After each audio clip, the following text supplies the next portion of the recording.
नमस्कार दोस्तों, pro people news में मैं आपका स्वागत करता हूं। कोरोना वायरस को लेकर चिंताजनक खबर आ रही है।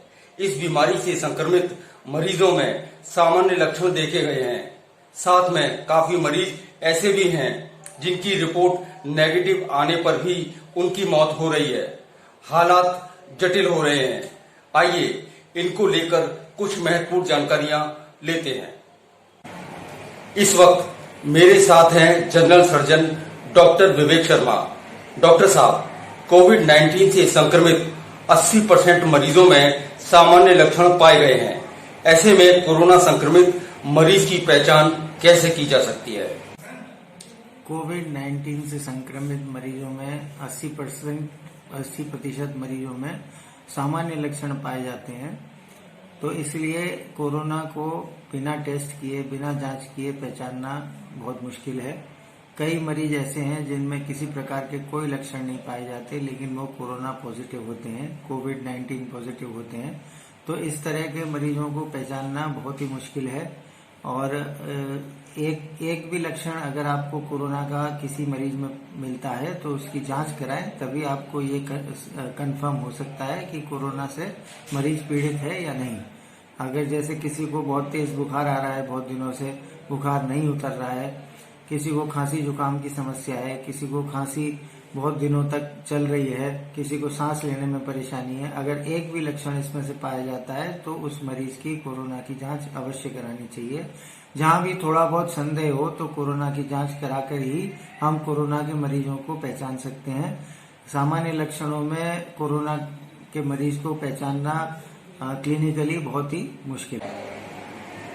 जिन कोरोना मरीजों की रिपोर्ट नेगेटिव आ रही है, उनकी भी मौत हो रही है। ये चिंताजनक है। चिकित्सक इस चुनौती का सामना कैसे कर रहे हैं? कोविड-19 या कोरोना वायरस की रिपोर्ट नेगेटिव आने के बाद भी मौतें हो रही हैं और कई और परेशानियां पाई जा रही हैं मरीजों में।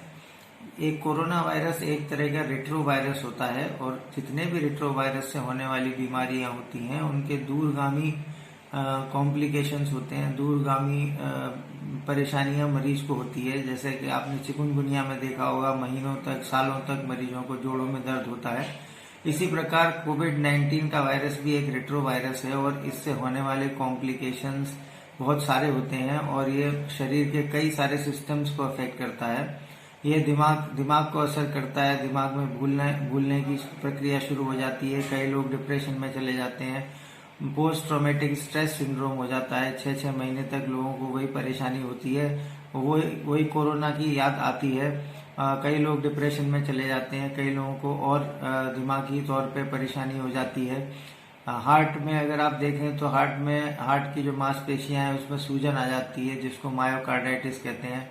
लंग्स में निमोनिया हो जाता है और पाचन जो तंत्र होता है, जो डाइजेस्टिव सिस्टम होता है, उसमें डायरिया की प्रॉब्लम अक्सर पाई जाती है। इसमें कई लोगों को 10-12 दिन तक डायरिया की परेशानी होती है, कई लोगों को लैट्रिन रुक जाती है।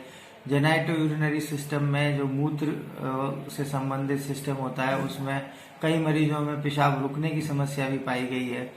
ज्यादातर कॉम्प्लिकेशंस किसी बीमारी के साथ होते हैं, जिससे जैसे कि किसी मरीज को डायबिटीज है, ब्लड प्रेशर है, हार्ट की परेशानी है या और कोई बीमारी पहले से है और उसको कोरोना अगर हो जाता है, उन मरीजों में कॉम्प्लिकेशंस ज्यादा होते हैं। उन मरीजों में कोरोना के लक्षण बहुत देर से जाते हैं और उन मरीजों में सबसे ज्यादा मृत्यु दर अधिक है और मौत की संभावना ऐसे मरीजों में ज्यादा पाई जाती है।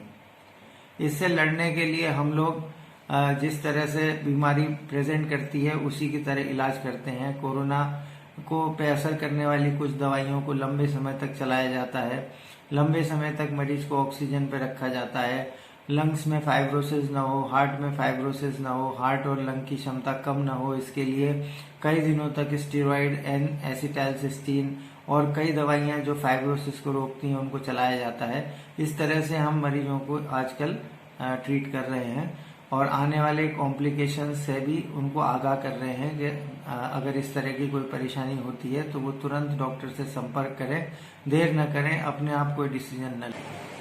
कोविड-19 अब नए रूप में आ चुका है। ऐसी परिस्थितियों में क्या किया जा सकता है? कोरोना वायरस अब नए रूप में पाया जा रहा है। ये इसका अर्थ ये है कि अब उसकी सेकेंड वेव की आने की संभावना है और कई कोरोना म्यूटेटेड फॉर्म में आजकल इन्फेक्ट कर रहे हैं। तो कई सारे मरीज ऐसे हैं जिनमें न खांसी मिलती है, न जुकाम मिलता है, न बुखार मिलता है। पेट में दर्द के मरीजों में भी कोरोना पॉजिटिव पाया जा रहा है, कोरोना के लक्षण पाए जा रहे हैं। तो सेकेंड वेव जो होती है वो किसी भी बीमारी की वो फर्स्ट वेव से ज़्यादा खतरनाक होती है और सेकेंड वेव में ज़्यादा मृत्यु दर होती है, सेकेंड वेव में ज़्यादा कम्युनिटी ट्रांसमिशन होता है।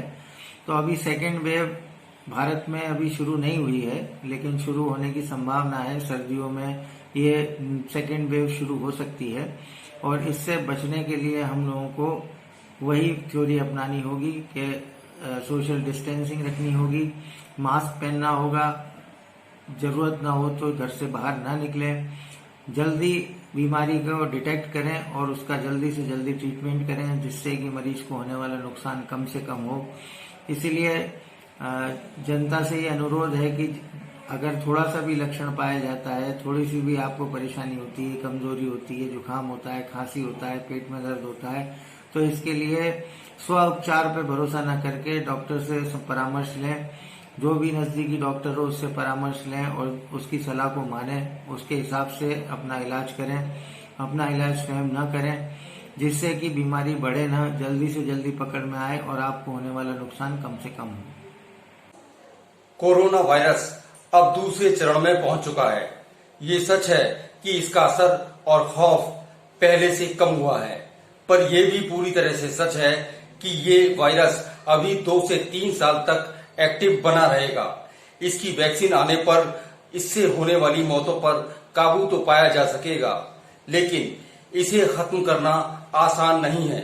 इसलिए मुंह पर मास्क लगाना, साबुन से हाथ धोना और शारीरिक दूरी बनाने को हमें अपनी लाइफ स्टाइल में शामिल करना ही होगा। अगली बार फिर हाजिर होंगे किसी अन्य जन विषय को लेकर। प्रो पीपल न्यूज के लिए अमिताभ आकाश की रिपोर्ट। लेटेस्ट न्यूज अपडेट के लिए हमारे चैनल को सब्सक्राइब करें और साइड में दिख रहे नोटिफिकेशन बेल आइकन पर क्लिक करके हमारे वीडियो को सबसे पहले देखें।